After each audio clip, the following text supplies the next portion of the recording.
Fechou!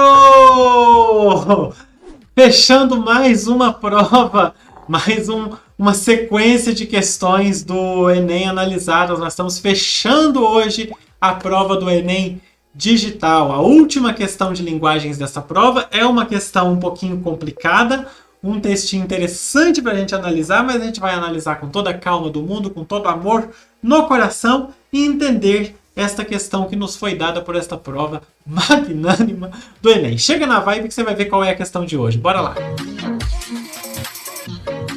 Tá aí para deixa eu organizar aqui que eu fui girando, não sei o que, girando, Berenice. Ó, questão número 45 da prova azul do Enem 2020 digital. Na prova amarela é a questão 25, na prova branca é a questão 31, na prova rosa é a questão 44 e é essa, a questão da repartição.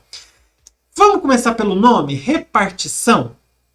Repartição é muito usado para escritórios, né? Aquele lugar. E eu falo assim, eu trabalho num lugar que é uma repartição. O lugar onde eu trabalho é um andar de prédio, um andar de salas comerciais, só que nesse, um andar foi o andar inteiro praticamente, quase o andar todo. E aí é uma sala enorme. Dentro dessa sala foram feitas as divisões, aquelas divisórias de madeira, um negócio... Não é nem madeira, né? É uma madeirada, uma capinha de madeira com um negócio meio oco, né? E outra capinha de madeira aqui, de alguma coisa assim, parecida com madeira. Aquelas divisórias brancas, que é, né? Tipo, você bate e faz toque-toque, tipo isso. Sabe como é que é? Aquele negócio oco. E aí você vai separando várias salinhas com aquele negócio e fica um monte de parede branca, um negócio... É tipo isso. Isso é uma repartição. E aí, você já observa de cara, e até o próprio texto vai pedir isso para você, observa a estrutura, como que o texto foi estruturado no papel. Observa a disposição visual, que é o que o enunciado vai trazer para a gente daqui a pouco, o comando. Observa como que ele foi colocado no papel. Olha só.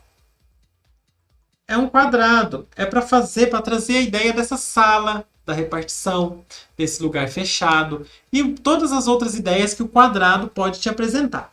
Mas vamos ler o texto, porque o texto também é muito interessante. Presta atenção. Os rituais estoicos do escritório entre móveis sólidos, ásperos e numerosos módulos. Olha os módulos da parede, né? Aquela parede modular. E os funcionários do RH ou contas a pagar, boa tarde, volte sempre. As tantas cobranças que o patrão reclama, avulsas, ouvindo a secretária soluçar, aplicadas duplicatas, enquanto convulsionam os números, necessário é discá-los todos. O monstro é um patrão eletrônico, ao invés de mãos, a troncos telefônicos.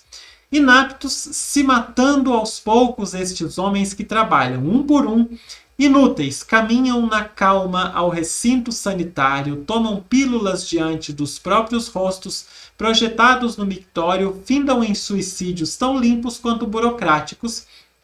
As máquinas permanecem a sós, sem ócio nem laços, sem tempo, apenas relógios, sem sonho ou delírio, apenas atrapalham repetindo os mesmos sinos. Apenas trabalham com ódio.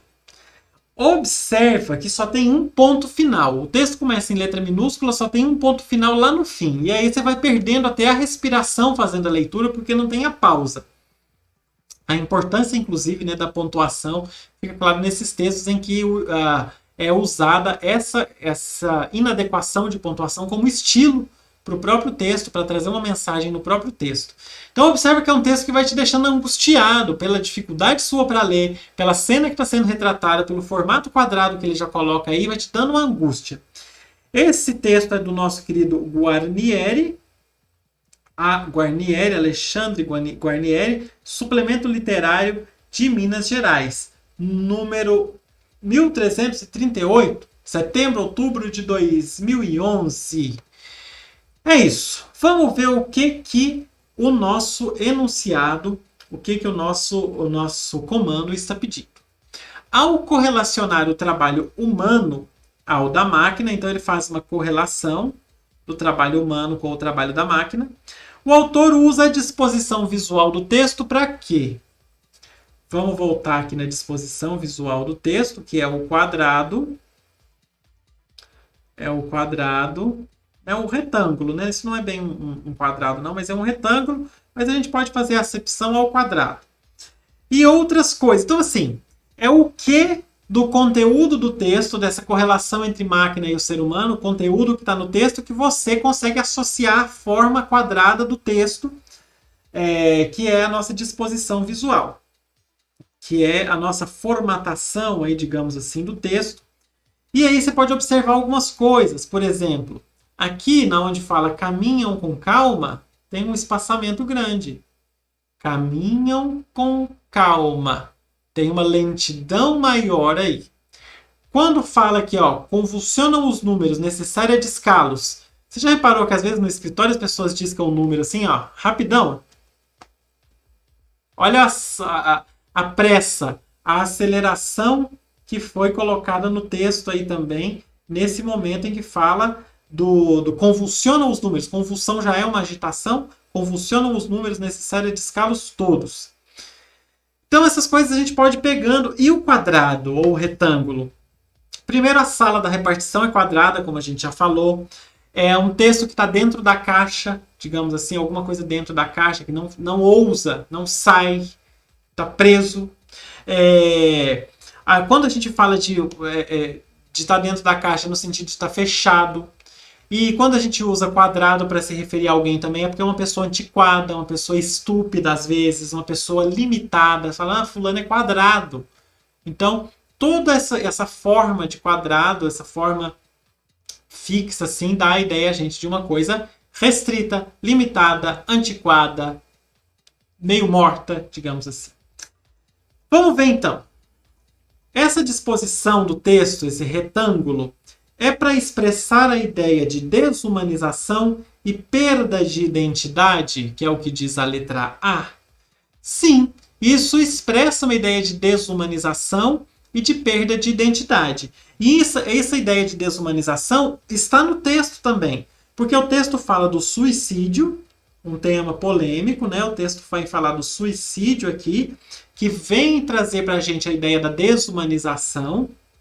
Então, o suicídio, e ele trata o suicídio de uma forma muito como se a pessoa fosse descartável mesmo, né? A pessoa se suicida e as máquinas continuam lá. Então, suicídios tão limpos quanto burocráticos e as máquinas permanecem a sós, sem ócio nem laços.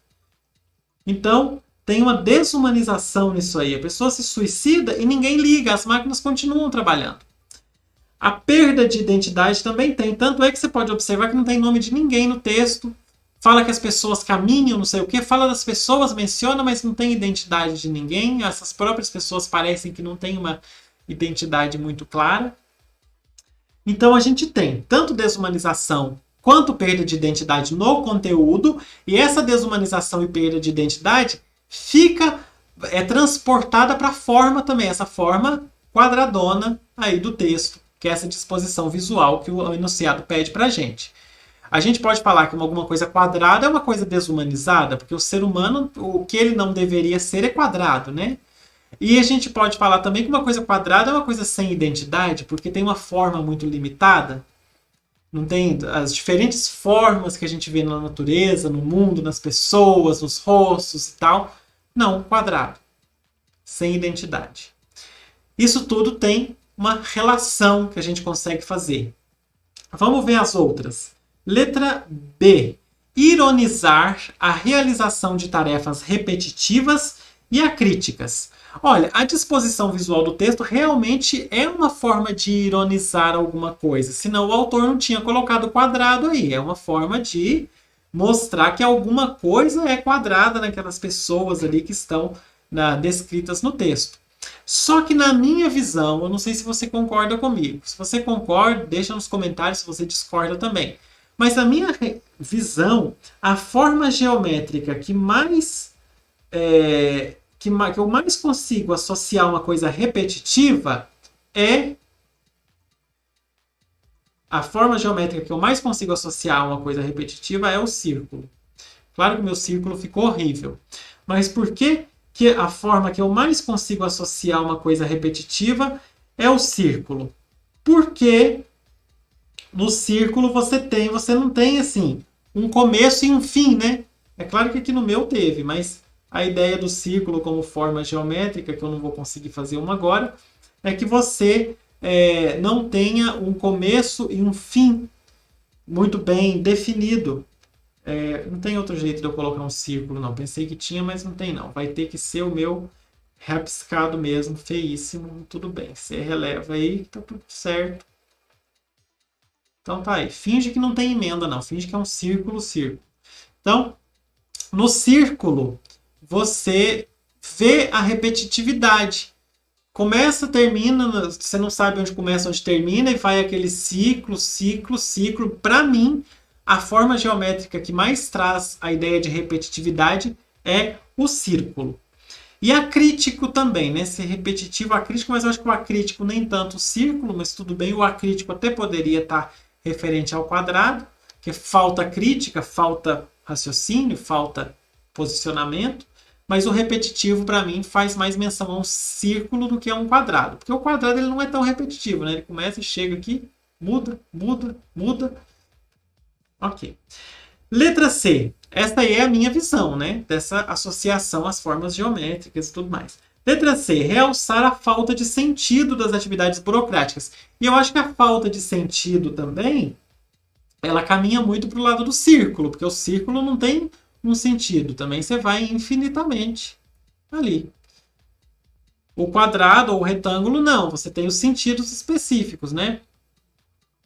Tudo certinho. Então, eu acredito que a falta de sentido também não é bem o que é trazido de mais presente nesse texto relacionando a essa forma geométrica aí. Letra D. Sinalizar a alienação do funcionário da repartição. E aí eu já acho que não tem no conteúdo. Sabe por quê? Porque quando a pessoa está alienada, é aquela pessoa que vê as coisas acontecendo e nada afeta ela. Agora, quando você tem uma pessoa que se suicida, alienada aquela pessoa não é. É porque aquela pessoa sentiu tanta dor por aquilo, que por uma situação que ela vivenciava, que ela se suicidou, no caso, para se livrar daquela dor que era o dia a dia dela. Então a pessoa não está alheia àquilo que está acontecendo com ela, ela está sentindo e é muito para chegar a esse ponto. E o texto traz isso aí. Então eu vejo que a alienação não é uma coisa presente nesse texto, muito pelo contrário. A pessoa que tem que tomar remédio para conseguir suportar aquele cotidiano, aquela vida, como o próprio texto fala aqui, ó, tomam pílulas diante dos próprios rostos. A pessoa tem que tomar remédio para aguentar, que está muito desgastante e tudo. Alheia ela não está. E a letra E. Destacar a inutilidade do trabalhador moderno. Bom, e tem a utilidade e a inutilidade, porque apesar dos trabalhadores terem as utilidades deles, as finalidades descritas no texto, o que eles faziam, né? Os funcionários do contas a pagar, as cobranças, as duplicatas, discar o telefone. Então, você tem aí as rotinas do escritório, as utilidades daquelas pessoas, mas no final ele já traz para uma ideia de inutilidade também, que as máquinas vão continuar lá e que cada pessoa foi descartada, que as pessoas são meio que descartadas. Só que já não é uma coisa tão presente, é uma coisa muito restrita ao finalzinho do texto, e além disso, é uma coisa que você não consegue muito relacionar uma forma mais quadradona, né? O que a gente poderia falar, associar a inutilidade do trabalhador a uma forma quadrada? Será que seria uma forma inútil? Já é uma visão mais pessoal, até porque essa é uma questão que você faz uma análise mais subjetiva até, já não tem tantas coisas objetivas a você analisar aí, mas essa é a nossa visão de que, a minha visão de que a inutilidade já não é bem o foco tanto do texto. O foco mais do texto é da desumanização, que a pessoa ela tem as suas utilidades em certo ponto, mas quando ela, aí no caso tem o suicídio no texto, a pessoa adoece, se suicida e tal, ela deixa de ser útil, ela vira descartável, então ela perde a sua humanidade nesse processo. Ela se desumaniza, ela perde a sua identidade, tanto que ao final você nem lembra mais que ela existe. Complicadinho. Complicadinha. Essa foi boa para a gente poder fechar essa análise, correção e interpretação do Enem 2020 digital. Ô, louco! Bora fechar. Para a gente fechar, o que eu tenho que lembrar a você? Card com todas as questões do Enem 2020 digital, analisadas, interpretadas e corrigidas para você aí. Muitas são, inclusive essa 45 é a nossa visão também, a minha visão em cima desse conteúdo. Eu sempre recomendo, e essa é a última questão, é hora de eu falar também, de eu conversar com você nesse final. Eu sempre recomendo o quê? Acompanhe a nossa visão, acompanhe a minha visão aqui no Puxa Língua, mas procure outros conteúdos, outros professores, veja outras visões de outras pessoas para você conseguir perceber a mesma questão interpretada de pontos de vista diferentes, de professores diferentes. Buscando sempre, claro, aquelas pessoas que são responsáveis, que vão trazer para você um conteúdo sério, tá bom? E eu já deixei o card, então, do digital. Vou deixar o card agora do impresso, que nós temos o Enem 2020 impresso também, com questões analisadas, corrigidas para você. E aí, para a gente fechar, deixa eu comentar algumas coisas com vocês. Com vocês. Tem muita gente que gosta do conteúdo. Se você está chegando agora, se inscreve. Sempre vai ter conteúdo interessante para você aí. Não deixe de se inscrever. Recomenda também, que você me ajuda muito. E o que eu gostaria de dizer nesse final é o seguinte. Para as pessoas que gostam, eu vou pedir para você, nesse vídeo, você que gosta do canal, você que acompanha o conteúdo, eu vou pedir para você nesse vídeo fazer o quê? Comenta seu nome, deixa seu nome aí nos comentários, de onde você é. Por quê? Terminando essa correção do Enem 2020 digital, nós vamos fazer a correção do Enem 2019, primeira aplicação. Vamos fazer as 2 aplicações do Enem 2021 também. E ao longo aí eu vou deixando um salve para você que for deixando o seu nome e o lugar de onde você é aí nos comentários, tá bom? Que é para poder valorizar também você que gosta do nosso conteúdo, que eu preparo aí com tanto carinho para você. É isso, acho que não tem mais nada que eu gostaria de deixar. Para você que vai fazer Enem em breve, que está estudando pelas questões anteriores, continue, porque eu sempre falo o seguinte, tem as instituições que criam questão para o Enem, essas instituições têm os seus professores, mas professor nenhum cria uma questão só, né? Obviamente o professor vai criar várias questões, então provavelmente você vai se deparar, na hora que você for fazer a sua prova do Enem, com questões que foram criadas pelos mesmos professores que já criaram questões que estão nas provas anteriores. Então, você está no caminho certo se você está fazendo as provas anteriores, está analisando essas provas anteriores, as questões, como que os textos são colocados, os enunciados, as alternativas, você está no caminho certo. Muito obrigado por tudo, pelos comentários, de quem comenta, claro, de quem não comenta também, pelos likes. De vez em quando um ou outro dá um dislike aí também, obrigado também, porque o dislike também engaja. Então, só tenho a agradecer a todo mundo que acompanha, que gosta do conteúdo. Ó, um beijo para você, muito obrigado de coração. Tenho feito com muito carinho para vocês, sinto também o carinho quando vocês comentam aqui. Tchau! Fechamos aí mais uma prova. Até a próxima. Tchau!